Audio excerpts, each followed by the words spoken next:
Certo. Oi, tudo bem? Estou aqui para a gente falar de algo muito importante. Nós vamos fazer um vídeo agora bem rápido sobre o neoconcretismo. É rápido porque é um evento, não que seja irrelevante, antes pelo contrário, de muita relevância. É um evento brasileiro, com alguns nomes certos, e esses artistas, eles participam de vários fenômenos estéticos, eles não se limitam só ao neoconcretismo. Então, eu não posso expandir a carreira deles todas em nome disso. Então, nós vamos aos slides. Quando a gente pensa no neoconcretismo, por favor, é uma arte exclusivamente brasileira. Isso não quer dizer que as bases dela sejam exclusivamente nacionais. São duas coisas muito distintas. E ela nasce, sim, de uma briga muito importante no campo da literatura entre Ferreiro Goulart e alguns poetas paulistanos, especialmente os irmãos Campos, porque o Ferreira Goulart afirma que o fundador do concretismo no Brasil seria ele. Uma grande loucura, porque o concretismo nem brasileiro mas naquela altura, na guerra de vaidades, Ferreira Goulart resolveu fundar o neoconcretismo, falando mal do concretismo. Mas o que a gente pode saber para compreender esse neoconcretismo? Primeiro, saber que ele aconteceu, o Manifesto do Ferreira aconteceu em 1959, uma data fixa. E aí a gente vai buscar o que tem como antecedente. A década de 50 foi marcada por uma angústia muito grande em busca da modernidade no Brasil. Os artistas, via de regra, condenavam as pessoas da Semana de Arte Moderna. Eles diziam que os artistas da Semana de Arte Moderna, eles copiaram as vanguardas, não atingiram uma maturidade e criticavam especialmente a pintura figurativa, porque a abstração não tinha entrado no país. Então, inclusive, as nossas duas musas, a Anitta e a Tarsila, olha, não é por nada, depois de 40 se tornam realmente, estão produzindo, vendem, né? Aliás, a musa mesmo é a Tarsila, e efetivamente param de estar na cena artística, sabe? E nós vamos ter alguns grupos que chamam muita atenção.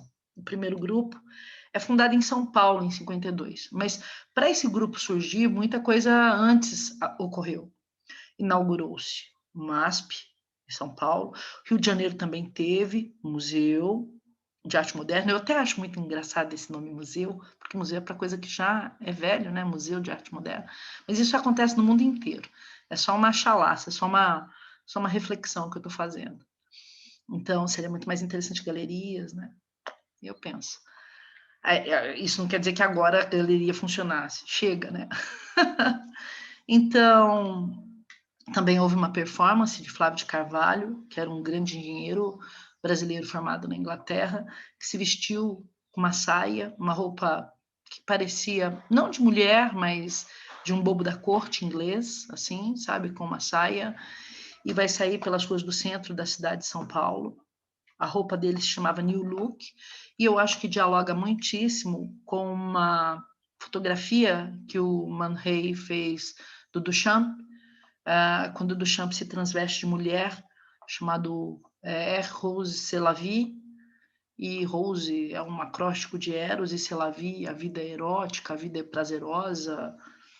Então, é uma atitude assim, bastante de ressignificação do Duchamp, que influenciava muita gente. Flávio de Carvalho faz essa performance, ele caminha pelas ruas da cidade e foi registrado em foto. Depois a gente tem a primeira Bienal, que eu citei para vocês num outro vídeo do concretismo. Por favor, vejam lá, eu falei do Max Bill e do Ivan Serpa, que foi o Prêmio Jovem Brasileiro.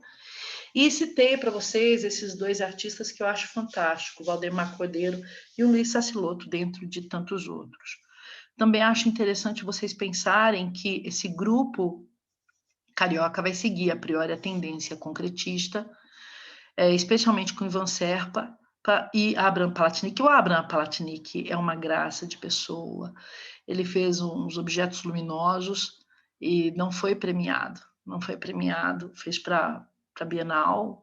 O Pedrosa falou para ele levar, mas ele não foi premiado porque não sabiam que tipo de arte seria. Não tinha como cadastrar. E aí veio a Banca Internacional e se apaixonou pelo trabalho do Abraham Palatnik, mas ele não pôde ser premiado porque não tinha um cadastro. E como é que ele ficou dentro da exposição? No primeiro momento não ficou, porque não deixaram entrar, mas daí o pessoal do Japão não veio, por motivos óbvios, né, gente? Depois da Segunda Grande Guerra, o Brasil apoiando os Estados Unidos, o que o Japão tinha que fazer aqui? E aí ia ficar um espaço vazio, chamaram para colocar a tralha artística do Abram, e o júri estrangeiro adorou aquilo. Eram umas luzes que piscavam. Abram engenheiro, tá? Engenheiro que estudou em Israel, brasileiro, mas estudou em Israel, já depois da fundação de Israel, numa faculdade muito forte, e que gostava de criar e brincar com luzes. Aí nós vamos ter a construção de Brasília, que está na nossa segunda aula de Arte Moderna Brasil, e que é uma experiência única no mundo, tanto é que é uma das poucas cidades no mundo que é ela inteira patrimônio da Unesco, porque é algo fora de concurso. E o Manifesto Neoconcreto. Quem fez esse Manifesto Neoconcreto vai ser efetivamente, como eu disse para vocês, o Ferreira Goulart. Agora, tem um dado que não está ali que eu acho fundamental. Nós vamos ter uma Bienal em 1957, que é a nossa quarta Bienal, que marca muito a estrutura do Brasil. Vão trazer para cá Jackson Pollock e vão trazer para cá Franz Krasberg. Franz Krasberg, nessa altura, tinha mudado para o Brasil. Ele ficava entre indas e vindas aqui, para uma ilha espanhola, bem interessante, Ibiza. E ele tinha perdido toda a família na Segunda Grande Guerra. O Pollock também tem uma arte que é caracterizada pelo expressionismo abstrato, o abstracionismo expressionista, mesmo com aquela pintura de ação que ele vai fazendo os drippings, os droppings. E essas obras aqui vão mexer com qualquer um, porque são obras que não são objetivas, não são matemáticas como o concretismo era. Então vai dar um balanço no Brasil em termos de subjetividade. E isso vai fortalecer a atitude de alguns artistas, e eu trago aqui alguns deles que vão expor nessa altura também, a Yolanda Morral, que não é brasileira, mas depois vai se mudar para cá, e o Iberê Camargo, que é alguém que eu também já citei lá no trabalho dos abstracionistas. Aqui dá para ver melhor o que ele gostava, que são os carretéis. Se você ainda não viu um carretel de linha antigo, pesquisa, dá uma googlada, você vai perceber onde é que está o carretel. Aqui está em pé, mas poderia ser deitado. Lembrava a infância, o conforto. Então, são pinturas muito subjetivas. É dentro dessa subjetividade que nós começamos a década de 60 com o neoconcretismo. Eu não vou me prender no resto. O meu objetivo é trazer até a opinião 65, percebe? Até a opinião 65, nada mais, nada mais. Então, eu acho interessante a gente pegar esse manifesto. O manifesto foi feito por esse homem que está aí, ó, o Ferreira Goulart. Ele que tinha feito um poema concreto, que está embaixo, que ele dizia que isso era o primeiro poema concreto do Brasil, mas que os irmãos Campos dizem que não. Briga de vaidades. Então ele dizia algo que eu acho fantástico no manifesto, que a obra de arte não pode ser uma ilustração de conceitos a priorísticos. Quando a gente pega uma obra de arte concretista, ela não quer transmitir nenhum sentido. É só a beleza, ou a não beleza, ou a forma, entendeu? Nenhum sentido. É a forma que você está contemplando e só. Então isso exclui você enquanto sujeito do momento. Sim, você só olha e, enfim, não significa nada. Suas referências não importam. Quer dizer, você vai ter o apreço, né? Gostei, não gostei, cor boa, forma interessante, mas ela de verdade não mexe, ela não tem essa carga que vai além para o espectador. Ela é bastante objetiva. Eu não posso dizer superficial, porque dentro da objetividade há muita complexidade. Né? Os cálculos matemáticos para um Luiz Saciloto fazer uma peça é muito delicado. Eu não estou aqui para desfazer do concretismo, antes pelo contrário. Eu gosto de todas as estéticas, mesmo. Por que eu gosto de todas elas? Porque eu sei o que elas carregam de interessante, e isso me encanta. Né? Cada um criando um código, aquele código de redução das formas, e pensar numa linguagem universal, desde o Theo van der Sbeek, é interessante. É muito interessante. Agora, esse povo quer resgatar a subjetividade. E de quem que eles vão querer resgatar? Do Mondrian e do Malevich. E por que eles vão querer do Mondrian e do Malevich ou Malevich? Simplesmente porque os dois também eram dados a uma geometria. só que há um abstracionismo geométrico. Então, agora eu vou criar alguma coisa que tenha a ver com a subjetividade. E mais, que vá envolver o espectador no fenômeno artístico. Isso acontece, inclusive, porque nessa época era uma grande onda ler. O processo criativo, o ato criativo, a tradução é ato criativo do Duchamp, que aliás é incrível, ele que vai falar do espectador primeiro, e também ler, na realidade, lia-se o que foi passado por uma transmissão radiofônica na França, que era do Merleau-Ponty, a fenomenologia das coisas. Tem um fragmento do Merleau-Ponty, eu já li, é muito bom, que ele fala que para você conhecer um limão, você tem que pegar esse limão, sentir o cheiro, saber o sabor, saber a textura, isso é conhecer um limão.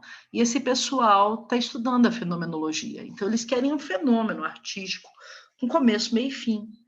O Amílcar de Castro vai ser um dos primeiros a aderir, ele era mineiro, trabalhava muito no concretismo, com esculturas que dependiam muito dessa oxidação, porque a oxidação dá um novo tom, é como se ela tivesse uma vida em si, ela nela, e depois ele vai mudar essas esculturas para um tamanho que fosse possível as pessoas passarem, por exemplo, por.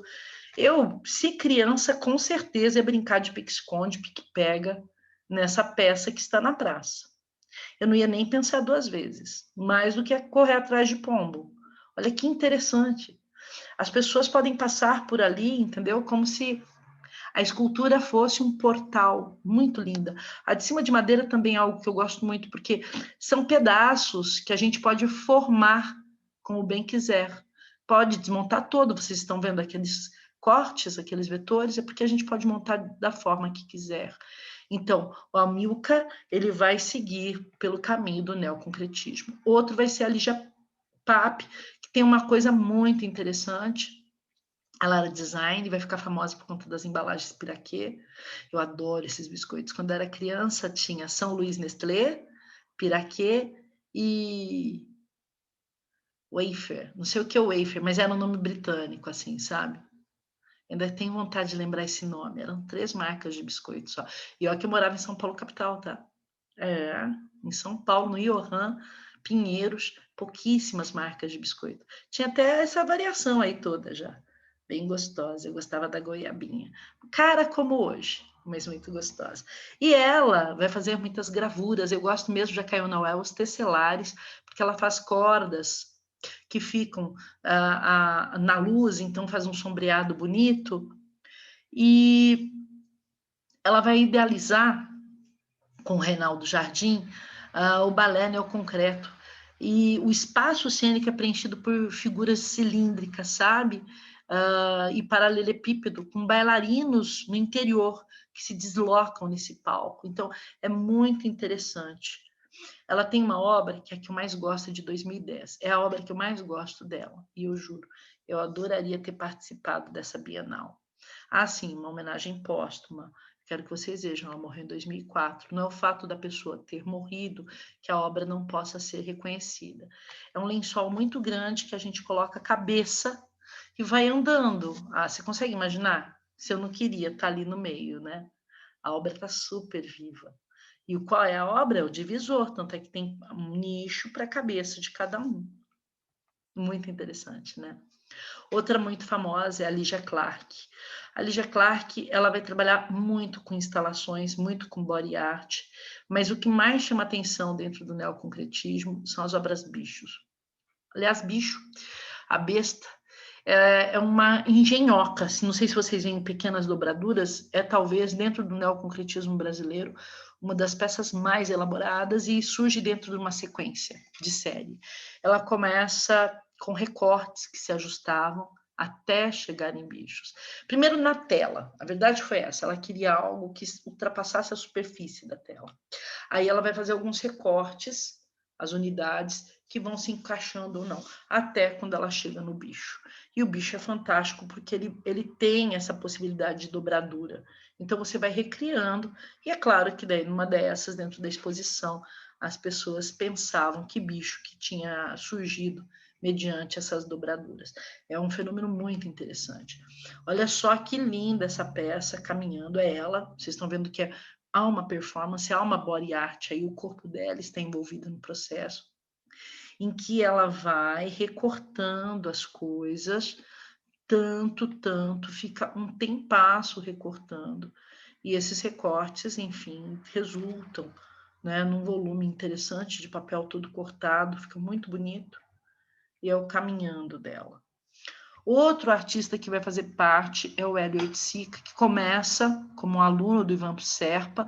Aqui fica muito claro que ele está sendo concretista, vocês percebem?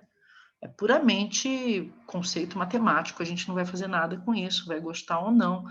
E ele se começou com os meta-esquemas, assim, esse nome é meta-esquema, tá? Olha só, meta, quer dizer, até falando sobre o próprio esquema no esquema, né? Ele vai chegar até a Tropicália, que é algo para a gente falar numa próxima situação, tá? Ele se inspira muito em Paul Klee, e gostava muito do Jimi Hendrix e do Jackson Pollock. Ele realmente tinha uma vida muito diferente, vai questionar, inclusive, a ditadura, seja marginal, seja herói. Foi um fenômeno na exposição Opinião 65, ele não entra na exposição, ele fica do lado de fora, e ele faz umas roupas, e o pessoal do morro, das comunidades, vem vestir os parangolés. O parangolé é a maior insígnia dele, do neoconcretismo. São essas peças. Algumas delas já estragaram, pegaram fogo, emboloraram, enfim.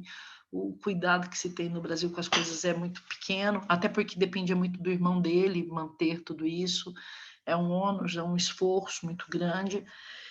E, enfim, ele vai vir com essa turma toda e ainda vai abrir esse cartaz, seja marginal, seja herói, tá? Que era uma força de resistência contrária à ditadura. Então, ele não é só neoconcreto, ele é neoconcreto, mas é um cara que dialoga com o seu tempo. Não é só o parangolé, é o parangolé dentro de um fenômeno de resistência, percebe? Diante da Opinião 65. Então, é muito interessante. Eu, pequena, tive chance de estar dentro de uma das instalações dele. Essas instalações são muito curiosas. Essa daqui é a Tropicália. Você pode entrar. Hoje em Inhotim, há muita coisa dele lá que vocês podem desfrutar. Tem, inclusive, um galpão só para ele. É muito interessante.